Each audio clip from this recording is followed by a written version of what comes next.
Hey Callie, welcome back. We've lived in a tent for over 11 years and it's coming up to our 12th winter now. And as you know, we love answering your questions. Often that's in the comments section, but we find that we're repeating ourselves quite a lot in the comments section on a certain selection of questions. So today we're going to do our top 10.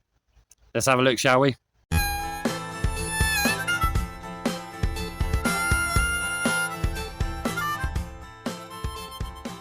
Do you collect rainwater with your tarp? Absolutely, without a shadow of a doubt, yes, we do. And one of the main reasons for doing that is because, of course, we don't have to worry about filtering it or having to boil it just to drink it straight. So, yes, we absolutely do. And do stay tuned for that because we do have a few little hacks for collecting water with a tarp. Do we carry fishing gear? Yeah. If you've seen my cav, I'll put it up here or here, that go bag, go vest. Yeah, I've always carried my hand line. Yeah, it's great for fishing, but I will only fish estuaries. And that's typically when bass season comes in and things like that. And if you've seen me cup, I've got loads of tape around it. Inside there is fishing line, tripwire line, all sorts of stuff. And in the top of it, yeah, I keep my hooks. I would have it here today, but I'm actually getting it cleaned. It's so manky on the inside. You know those old coffee cup. Yeah, it's getting cleaned. I've had it a long time. So a friend of ours is soaking it with some bleach and getting it all crispy and nice again. Do we eat grey squirrel? Yes, we do eat grey squirrel. It tastes just like chicken, so anything that works with chicken will work with a grey squirrel. Yeah, like Tara said about the grey squirrels as well. The pelts, they go to the dog because it's a good dewormer. But yeah, in regards to a pull along cart, do we have experience of one? Yeah, the first 6 months of living this lifestyle together, we had a pull along trailer. The thing is, I mean, just have a look around in here. Now, with a trailer or a pull along cart, you've got to literally unpack it all, get the trailer and cart over the next tree, pack it all up, move it along, pack it all off, pull it along, put it over another tree or a fence or a stile or a cattle gate, anything like that. It's just no good. We had it for work because Tara's like a flower arranger with offcuts from trees and grasses and all sorts of things. And we stacked that thing up. But you know what? It's just not worth it for us because we've got our backpacks. Everything we need is in those backpacks. Anything more, we're not getting a trailer for. We're not going to start trying to weigh ourselves down. And advice like that, we do get a lot of people going, you should get this, you should get that. You know, the what you need to do crew. See, advice like that, inevitably, unless you're like a fisherman and you're used to carrying a trolley or a trailer, what happens with that is it's just literally going to bug you down, slow you down, slow your time down. Your gear's going to get wet. Your morale, it's going to beat away at you, chip away. For us, no, we don't have a trailer, a pull-on cart. Been there, done it, tried it, didn't work for us. How do we cook without a fire? Now, this one comes up a lot because we obviously advocate for no ground fires. So I get that people are getting a little confused. Obviously, you need a flame to cook. We just don't rely on a ground flame to do so. If you want to know how we cook, we have got videos on our little can hobo stove. And if we can't afford fuel or we're just in a better situation where we can burn sticks, we've got like a little stick stove that we can keep off the floor. So, yes, we cook with those. Another question that keeps popping up all the time is how do we stay clean? And, you know, we always look clean and well presented. We are dealing with people daily. We have clients, friends, family, even associates and acquaintances that we deal with. We take pride in our appearance and who we are. We've been at this a very long time and we learned how to stay clean. So, as you can see right now, I'm not knelt down in the dirt. I'm not knelt down on all this wet, horrible, sodden, muddy crap. And see, the point of that is if I'm not knelt down in it, I'm not getting wet, I'm not getting dirty, and I'm not getting cold, especially as winter is on its way. Winter's still not here yet. You know, it's so mild. People think that living outside is going to be really hard. It's not. But having the right clothing, these are ripstop. So I think Tara's going to touch a little bit more on as we progress. But wait until it's dry, scratch off the mud. I've always got dirty nails because I'm always scratching off mud, but that's okay because little ties like this as well stop your trousers going into the mud, stops this ingress of water up through your trouser legs and things like that. I haven't got it on today, that's what I mean, it's so mild. We wear wool clothing as well. Wool clothing, when it gets damp, when it gets dirty, it's so easy to clean and it still keeps you warm. In regards to hands and mud, like I've said before, take off the gloves, sort out all the dirt and everything else, or bits and bobs. You got dirty hands, clean the hands, put your gloves back on. See, we're not mooching around, getting firewood, chopping trees, traipsing through mud. What's the point? You're burning energy that you don't have or you might not have, and you're just getting yourself wet, dirty and manky. That's not good for the morale, is it? I mean, the thing is, when I used to be out on patrols and things like that, the people that were wet, the people that were dirty, used to be the, oh, okay then, oh, all right then, if I have to. But the people that didn't get dirty, didn't go, trying to be like Shrek in the woods, we were the ones for the morale, like, come on guys, let's beat it together. We're all warm and dry. Oh yeah, we're warm and dry, you guys aren't. So yeah, just appropriate clothing and getting the brushes, or don't have the fires like we do, and then you're not snapping firewood, getting wet and dirty and worn out and all those sorts of things. Do you think you'll ever go back to living indoors when you get older?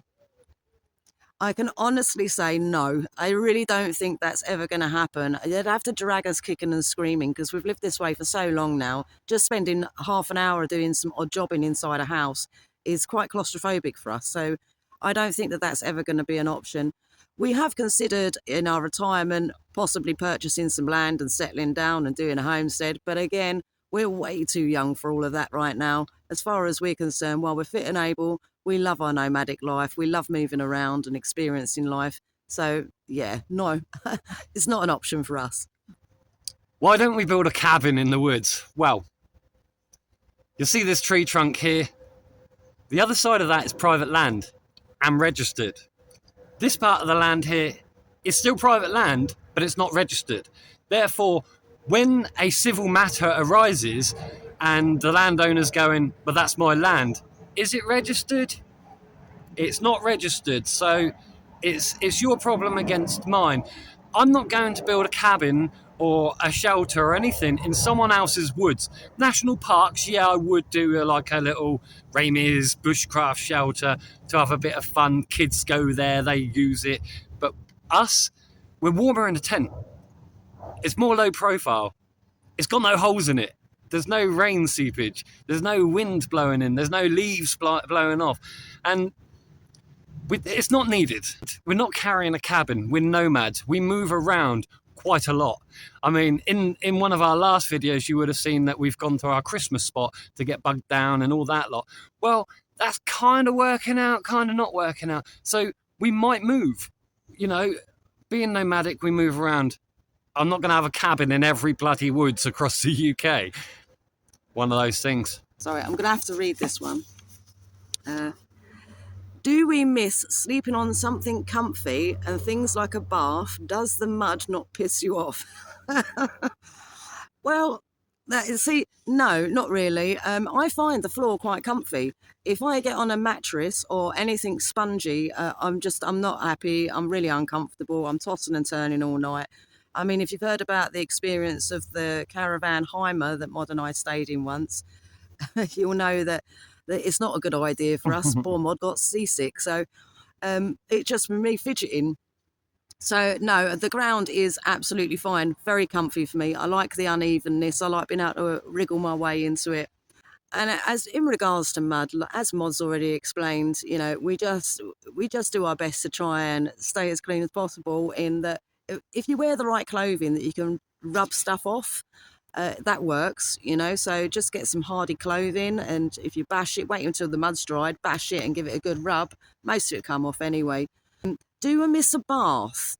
Yes, I won't lie, because it's very easy to negotiate showers with our clients and stuff like that. But oddly enough, there's only one client of ours that has a bathtub, and we've never actually asked if we can use a bathtub. 5 years. Yeah, in 5 years. So, I mean, so I think one time I did mention it, and our client said, yeah, you know, anytime, anytime. It's just one of those things. If I get into a bath, I'm going to want to spend a good hour in there, you know, having a nice long soak, because it's been so long. But I don't think it's going to be like, it just doesn't feel comfy to do that in someone else's home. So we just have stick to the showers. It's far more easy to negotiate a shower than it is a long drawn out bath. But yes, I guess for me personally, yes, I do miss soaking in a bath. But I think that's more of a girl thing than a guy thing, because Mod doesn't seem to be bothered by that one at all. And last but not least, why don't you get a hot water bottle? Really? And not have Tara cuddle up to me? Okay then. A hot water bottle is really not necessary. I mean, I said to Tara about having one before, or maybe we could try this, or maybe we could try that. And Tara's going, I done Beast from the East on her own that time. You know, that's kind of mad. Beast from the East, without a hot water bottle, without an open fire, it's not needed. You know, we've got the dog, we've also got each other, and do you know what? A hot water bottle would kill any romance, wouldn't it? Well, you'd rather cuddle that little fluffy warm thing than cuddle up to me. Let's make heat. And also, if any of you remember, you know the big hot water bottles we all had as children? Some of you might have still been in the sack then. But those big hot water bottles used to last about 12 hours in a house. In a house. Now, out here, that water or that heat disperses really fast. And Tara's not getting up at 1 o'clock in the morning, 2 o'clock in the morning, 3 o'clock in the morning. When that temperature starts to drop through the night, she's not getting up, making a fire or getting the hobo stove on, more water, letting all the heat out of the tent just so she can keep warm. It's really a nonsensical thing for us. So even if we had one of those big ones, it's only going to last 12 hours, to where you were going to most likely have to refill it and warm it back up. Or one of those small ones. I had one of those in a house once. It lasted about 3 hours. And that was next to the radiator. Huh? You know, so yeah, hot water bowls, no, because the old saying goes, if you leave your coat on indoors, you won't feel the benefit when you go out. Much like at home in the tent, we won't feel the benefit. We'll open the door and it's cold. You guys think it's cold out here this time of year. There's been friends and clients of ours at the moment saying, oh, it's bloody cold. Is it? I ain't even got my jumper on anymore. It got cold and now it's so mild. Is it global warming? Who knows? But I'm warm. So if you do have any further questions, as always, don't be afraid to ask, because we'll always answer you and give you as honest answer as we possibly can. Yeah, it's one of those things that if you're typing away in the comments, and because we get repetitive comments, we don't want to keep doing repetitive questions. We don't want to keep doing repetitive replies. We just make the videos for you instead. Yeah, especially when those ones keep coming up over and over again, you know? Or if we get a really unusual one and we think, blimey, that's a good one, no one's asked that one before, then again, you can expect it to be aired. Yeah, so, you know, leave your comments down below. Let us know what you think. Ask away. Anything you've got to ask about our lifestyle and anything that encompasses our lifestyle, we can answer those questions for you. We've been at this is our 12th winter. You know, we've been at this far too long to not answer your questions, to not go, oh, I wonder what that might be. We'll just answer you outright. Sometimes it might be a little bit sharp, but sometimes all you need is a yes or no, right? Yeah. Anyway, Cully, thank you for being here. Leave your comments down below. Remember to like, subscribe, and share around and all that. I was waiting for her to do all our weird stuff again. So, yeah, many more videos to come. Thank you for all of your support. And until next time, happy hopping.